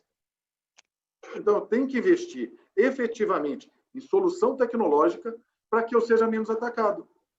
Eu não vou construir uma base forte no meio do nada para poder ser sitiada, atacada durante 4, 5 horas e o cara estourar todos os cofres dentro da empresa e repassar para o contratante a responsabilidade. Existe uma inversão de valores muito grande. E, infelizmente, quem legisla no país conhece muito pouco da realidade. Então, os meus amigos senadores, vereadores, deputados, precisavam entender um pouquinho mais de como funciona efetivamente o país para poder legislar ou ter a noção do que é fazer segurança ou do que é garantir um mercado justo que possa gerar o ganha-ganha para todo mundo. E me desculpe que eu vou falar mais uma coisa que já que me instigou, eu falo mesmo. Vereador sabe o que da vida? Não sabe absolutamente nada, porque o cara faz uma lei pedindo um vigilante 24 horas e esquece que o vigilante que está lá dentro, num caso de tentativa de explosão, vai ser alvejado, vai ser morto. É mais um pai de família que não vai estar no Dia dos Pais. Porque se o cara tivesse um pouquinho de consciência, ele mudava as coisas para poder trazer mais segurança e não colocar em risco a vida de vigilante. As pessoas que legislam no Brasil precisam efetivamente entender de leis, entender como funciona. O resto é balela. Os caras ficam só fazendo notinha para poder garantir os 4 anos de mandato. Desculpa se eu me exaltei. Muito bom. Você é fantástico. Romeu, eu vou para a última pergunta. A gente faz um bate-bola entre os dois, depois a gente vai para o encerramento. O Marcelo Bando fala aqui, e a gente conecta essa pergunta junto com a outra, tá? Que é fato que a área de suprimentos tem muita força na contratação de empresa de vigilância.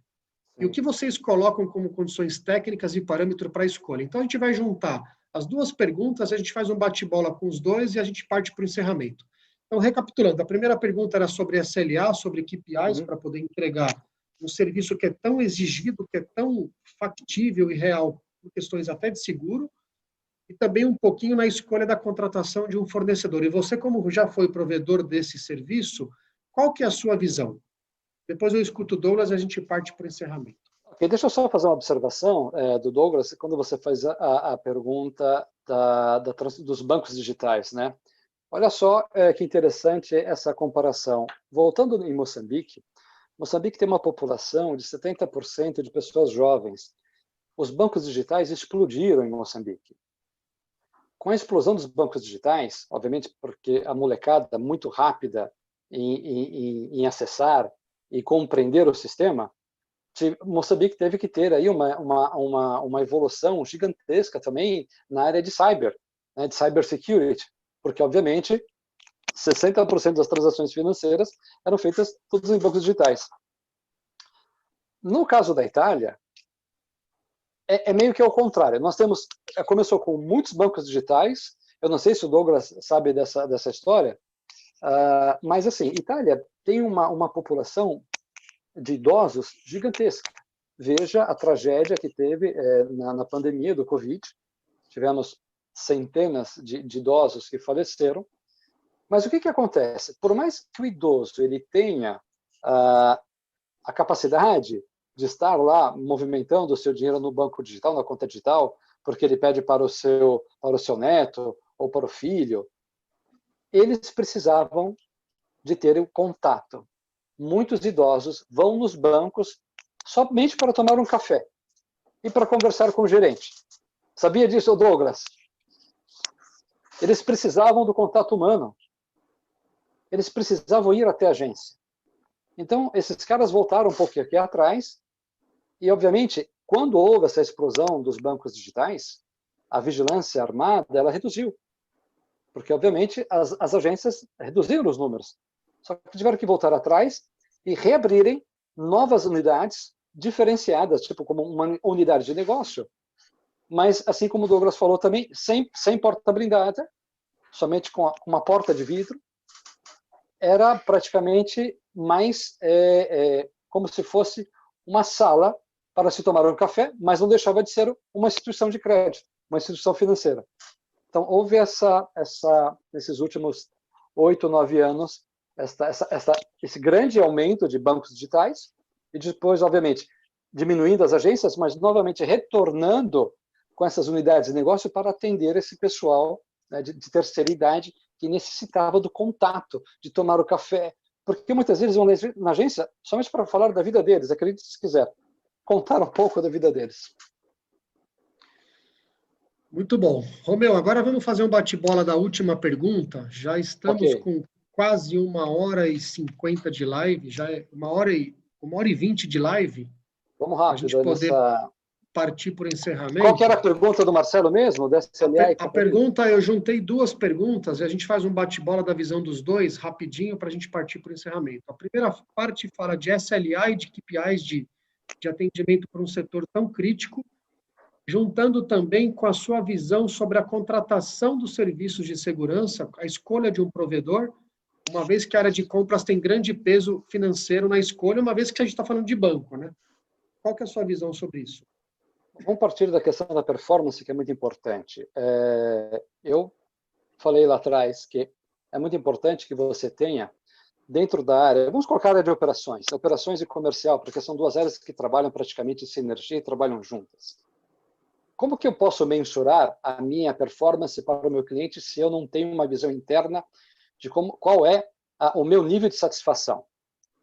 Se como você já tem uma visão do outro lado, você tem que criar isso para as suas operações. E você tem que ter os seus indicadores em sinergia com os indicadores do cliente, que você é fornecedor, e estar praticamente caminhando ao lado para entender qual é a sua necessidade.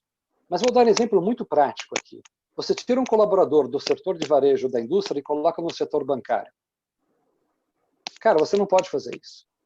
Você tem que formar novamente aquele colaborador o que é o setor bancário, o que é uma instituição de crédito. Quais são os riscos relacionados a esse universo? São universos diferentes. Quando você começa a fazer esse tipo de nova capacitação, porque a formação básica é igual, porém, os universos são diferentes dentro da área de segurança privada. O varejo é uma, o industrial é outro, o comércio é outro, a instituição financeira é outra. E é extremamente complicado, é um mundo extremamente arriscado, extremamente, como é que se fala? De sedução, porque o crime organizado vai lá corromper o colaborador. E pode ter certeza, não somente a questão da sedução do colaborador, o risco que ele corre. Eu sempre digo o seguinte, cada colaborador deve fazer uma própria autoanálise de risco, porque se ele trabalha numa instituição financeira, ele tem que ter todos os cuidados daquele seu serviço, porque ele trabalha em uma instituição financeira, e ele sabe, ele tem família, ele tem filhos. O crime organizado não vai atacar ele, a instituição, vai atacar a sua família, porque seja o elo para quebrar o anel de proteção. Então você tem que criar indicadores. Romeu, a nossa audiência, por incrível que pareça, quase 9 da noite, começou a subir. Eu vou pedir para o nosso público, vamos atingir 100 likes nessa live. A gente está em 89, quem ainda não deu um joinha, dê o seu joinha. E, por favor, Romeu, continue agora com a resposta, só para incentivar o nosso público a dar aquele joinha para o nosso padre da live. Pô. O cara vai chegar em casa às 11 horas da noite, não é possível que a gente não vai atingir 100 likes nessa live. Vou ser rápido. Então, para você entregar com qualidade, você tem que primeiro fazer a sua lição de casa, ver onde estão as suas falhas, onde está a sua limitação e onde você pode melhorar na capacitação, formação. O exemplo que eu dei foi muito prático. O colaborador vai para a instituição de crédito, já que estamos falando de serviços bancários, você tem que recapacitar, formar novamente para que ele compreenda este universo é diferente. Este universo tem os níveis de criticidade são esses, os riscos são esses. Você tem que reeducar novamente. Muito bom. Douglas, agora é com você. Você que acredita em não fornecedor e sim num parceiro, dê o seu ponto de vista. Estamos com 94 likes, faltam só 6. A gente só sai daqui a hora que atingir 100. Chegamos em 95, agora está contigo a sua consideração sobre esse overview, sobre fornecedor e parceiro. O Romeu foi extremamente feliz na colocação dele.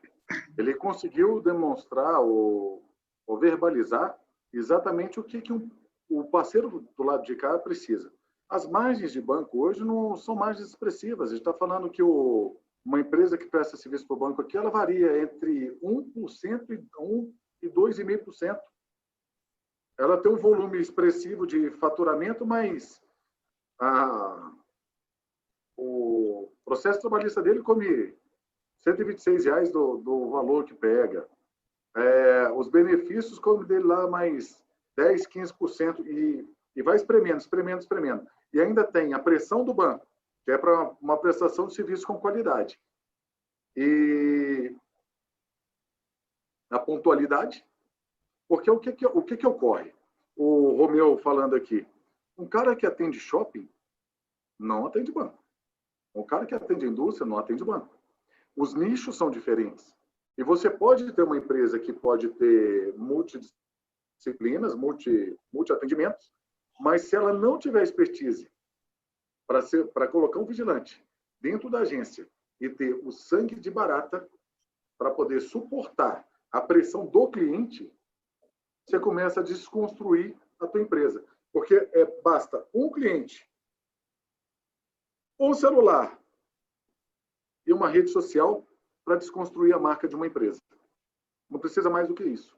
Imagina se um vigilante entra em vias de fato com o cliente. Acabou.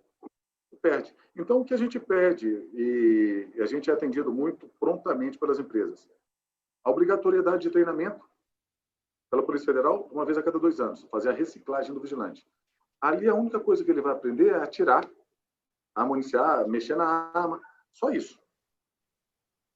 O treinamento, o desenvolvimento da prestação de serviço está a cargo da empresa, que a gente pede para fazer uma vez a cada 6 meses. E essa contrapartida, o vigilante ele volta para dentro da agência, o supervisor vai ver se a postura dele está adequada, se a roupa está alinhada, se o uniforme está bem feito, se condiz com aquele tipo de agência. Você vai ter uma agência de bairro, você vai ter uma agência Prime. Se na Prime a pessoa estiver vestindo a mesma roupa do bairro, alguma coisa está de errado. Por que a nossa agência Select, as empresas precisaram homologar o terno? É uma outra postura, um outro público. Então, a contratação está efetivamente na análise técnica. Se a pessoa faz ou não jus àquele ponto. Teve uma pergunta que veio aqui, que eu estava dando uma olhadinha. Alguém colocou aqui, o preço, a área de compras determina. Não. Aqui não. A qualidade vem em primeiro lugar. A Quânima vai definir depois, vai brigar com o fornecedor para equacionar o preço. Mas o que a gente preza primeiro é a qualidade na prestação de serviço. Se tiver uma qualidade boa, se o cara me entregar aqui um vigilante por, chutar aqui, R$3.000, e o outro estiver me entregando por 4.500, só que a qualidade do 3.000, eu já sei que é uma qualidade duvidosa, e o de 4.500 é uma qualidade boa, não vou ter o estresse de ter que ficar ligando para o telefone desligado dele na madrugada, ou minha equipe tentando interagir e não ter o retorno, o financeiro não vai contar, porque a qualidade é imperativa. Eu estou distribuindo para os meus funcionários, para os meus clientes, a qualidade que eu espero da empresa. Se eu contrato uma empresa que não tem só por preço, eu acabo comprometendo toda uma estrutura, e aí, dependendo do tamanho dessa empresa, na prestação de serviço, eu comprometo resultado financeiro da agência, resultado financeiro da segurança, qualidade na prestação de serviço e, efetivamente, a satisfação do usuário final. Então, preço é o que menos importa na relação parceiro. Isso se ajusta. Qualidade, não. Eu vou contar só uma história, o Douglas, que eu tive numa outra empresa que eu representei, e aí a gente vai partir para as considerações finais. Eu queria primeiro agradecer 105 likes, o recorde de likes no Tacada de Mestre foi com vocês dois. Mas eu não podia, né? Pô, a gente está com o padre da segurança, esse cara abençoou a live, Romeu. É impossível não chegar em 105 likes. Ele deu uma palavrinha no Vaticano, eu fiquei sabendo antes. Não tem. Não é, Douglas? Mas voltando aqui, Douglas, uma vez eu representava uma outra empresa, comercialmente falando, e fui negociar um contrato. Eu assumi um desafio e tive que desenvolver bancos nessa grande empresa que eu passei. E eu fui negociar um contrato com um grande banco também, da mesma magnitude que o próprio Santander. E a área de supply, numa negociação comigo, chegou no final, eles queriam dar o preço que eu tinha que trabalhar. Eu peguei e falei, primeiro que a empresa que eu represento não precisa de vocês como cliente, como muitas empresas se fazem refém dessa situação. Então, se a gente for olhar no nosso setor, eu sou uma referência. Como vocês, na instituição bancária, é uma referência. Então, a gente parte de uma negociação de duas grandes marcas. E, na época, eu representava uma grande marca, que era a Grabber, que é uma empresa que eu tenho uma admiração e respeito, sou grato por tanta gente que me ensinou a trabalhar lá. E eu falava para esse grande banco, que não convém falar, falei, peraí, o preço do meu serviço quem dá sou eu. E se vocês entenderem que cabe dentro do orçamento, bem, se não, continuem com o fornecedor que vocês atuam, era para uma região em Brasília, especificamente. Então, foi uma discussão ferrenha dentro da área de supply.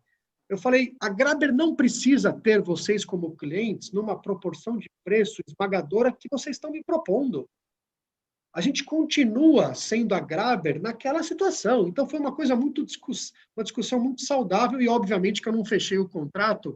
E um grande amigo, que é teu parceiro, o Vioto, ficou chateado comigo e falou, Colete, eu falei, não, Vioto, não dá. Eu não falo o nome do banco, mas falo o nome de um amigo. Douglas e Romeu, chegamos ao encerramento da live, 1h30 dessa discussão, desse bate-papo formidável, fantástico. 106 likes, fico muito feliz em a gente extrapolar todos os recordes de likes desse programa. Eu fico feliz em ter vocês aqui, foi uma grande noite, principalmente você, Douglas, que ainda vai enfrentar mais ou menos 1h20 de estrada, mas acho que foi de grande importância esse seu momento, essa sua conquista em 4 anos, muito pouco nessa transformação de banco. O Romeu, com toda essa sua experiência no mercado africano e no mercado italiano, eu me sinto lisonjeado, o CT agradece em ter pessoas de peso como vocês numa noite.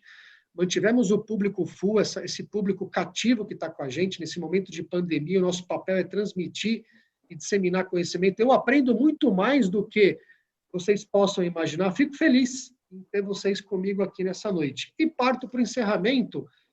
Na semana que vem, estarão comigo aqui no programa Zu Neves, da Heineken. Então, não vai ter vinho, vai ter cerveja sim, vai ser Heineken, juntamente com o Léo Soares, que é ex-Log, ex-99. A gente vai falar um pouquinho de segurança e tecnologia, vai ser imperdível. E o desafio vai ser lançado em superar esses 107 likes. Então, quero ver o Neves e o próprio Léo se virar em me ajudar a bater esse recorde. E passo as palavras finais a 2 grandes amigos, começando com você, Romeu, e depois o próprio Douglas, e a gente fecha essa noite fantástica. Colete, eu queria te agradecer de coração. A gente não se vê há um bom tempo, né, pessoalmente, acho que desde que eu voltei lá da Itália, mas agradeço a oportunidade, agradeço também a todos que estão participando. Eu sei que o horário também já extrapola, tem tantas lives aí com a pandemia, acho que a gente não aguenta mais live aqui, live disso, live daquilo. Agradecer ao Douglas, parceirão, profissional fantástico, né? Sou fã dele, e agradeço mais uma vez, e que isso daí sirva também, porque a gente sempre aprende um pouquinho mais, né? É que eu falo, na nossa profissão, nós temos que ter muita humildade, porque eu vou repetir a frase do Novaes. Ele falava assim, quanto eu mais sei que nada sei. E é verdade. A nossa profissão é um mundo muito complexo, nós lidamos com vida, isso é verdade, e nós temos que estar sempre abertos para um detalhezinho aqui, pode fazer toda a diferença. Então, mais uma vez, Colete, muito obrigado. Obrigado a todos que participaram. Tem muitos colegas nossos aí que estão online. Obrigado a você, Douglas. Muito bom. E, Romeu, por favor, você e o Douglas, por enquanto a gente vai discutindo, deixe os contatos de vocês. Quem quiser entrar em contato com você e com o Douglas, tem o chat, por favor, coloquem os contatos. Se você tiver com o celular, Romeu, depois você me passa o WhatsApp e eu coloco lá no chat os seus contatos. ou através do LinkedIn. A gente tem hoje uma ferramenta que conecta todo mundo. Douglas, é com você agora. Para ver que eu não tenho esse negócio de vaidade nem nada, está no meu número de celular lá no chat lá. Qualquer pessoa que quiser pegar e usufruir dele pode ficar à vontade. A conversa aqui é direta, não faz curva. Primeiro, agradecer imensamente o teu convite. Tu sabe que para você eu não falo não. Me chama que onde tu precisar eu vou estar lá. Sempre sou um bom soldado e gosto de brigar e de lutar a boa batalha. Quero fazer um agradecimento especial, primeiro à minha família, porque para sustentar tudo que a gente passa, toda a pressão, toda a ausência, só suportando mesmo, tanto por família mãe, família minha esposa e meus filhos e minha equipe. Porque para chegar um cara maluco, que não entende patalina de segurança, mudar a segurança de ponta cabeça, mexer com tudo, mexer com todas as estruturas, você precisa ser suportado por grandes profissionais. Então, eu tenho uma equipe que vale ouro. O banco, vou puxar a farinha para o lado da segurança, sim. O banco não tem nenhuma outra equipe como a equipe da segurança, disponível 24 horas por dia, em todos os níveis. E nossos parceiros estratégicos, a Autodefesa Brasil, a ATK, o Elcio Binelli estava aqui no chat aqui agora, que é através da Protect, que é a névoa de proteção. Quem não conhece... Grande Hélio, esse cara é um cara brilhante. Grande Hélio Binelli. Quem não conhece, deveria conhecer. A parte das dores de cabeça não existiriam mais. E os meninos do CT, que são pessoas extraordinárias. E o pessoal que está aqui, obrigado pelos likes, obrigado pelo apoio, pelo tempo que despendeu aqui assistindo e essas conversas nossas aqui. Se tiverem a oportunidade de participarem amanhã do Café com Segurança, o 100º episódio, serão muito bem-vindos. Tem algo especial preparado amanhã para que essa audiência continue cada vez elevada. Ô meu carinho, minha admiração, parabéns por toda a tua história, toda a tua trajetória. Eu acho que a gente consegue construir um país melhor cada vez que a gente se doa um pouquinho mais. E fico sempre à disposição de vocês para o que precisarem. Para esse tipo de assunto envolvendo o banco, ou para outros assuntos que quiserem discutir, que eu estou bem eclético ultimamente. Roberto Coletti, congelou! Eu acho que ele congelou. caiu, hein? Acho que congelou. sim. Deu um freeze nele. Ele voltou. Porra, eu caí ao vivo, cara. Caiu um pico de energia aqui. Eu moro na roça, Douglas. Sou teu vizinho de Sorocaba. Tu tá morando no melhor lugar do planeta. Eu caí ao vivo, porra. Mas quem cai, cai de pé. Aqui estou eu de volta para finalizar com vocês. A palavra é tua. Bom, pessoal, eu agradeço. Fico muito feliz. Nos vemos quinta-feira que vem. Foi uma satisfação ter todos vocês aqui. Obrigado mais uma vez, Douglas. Obrigado, Romeu. Agradeço imensamente ao pessoal da área técnica do CT que está conectado com a gente, dando todo esse suporte. Deixe o seu like, se inscreva no canal. E amanhã, a comemoração em razão do 100º programa. Um beijo a todos vocês. Nos vemos quinta-feira que vem, com o Neves da Heineken e o Léo. Pessoal, um beijo, boa noite e nos vemos quinta-feira. Fiquem com Deus. Seja bem-vindo, vocês estão na central de vendas exclusivas do CT Segurança e nesse mês quem está com a gente é a Combox, uma fabricante 100% brasileira de produtos de segurança eletrônica e parceira aqui do CT Segurança.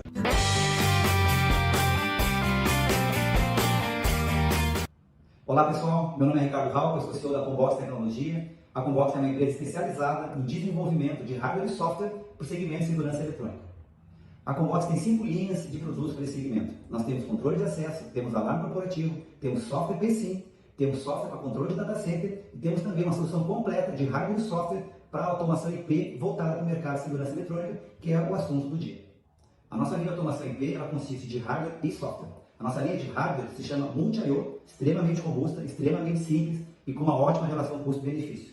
Esses módulos eles são utilizados para qualquer aplicação que vocês queiram ligar alguma coisa ou queiram monitorar um sensor. Eles já são utilizados por vários softwares de DNS, a grande maioria. Os módulos são muito robustos, eles não dão manutenção, eles funcionam também como CLP. Vocês podem fazer uma programação no notebook de vocês, é uma tabela, não é nem programação. Vocês enviam esse programa nessa placa e os módulos passam então a executarem lógicas que vocês mesmos programaram.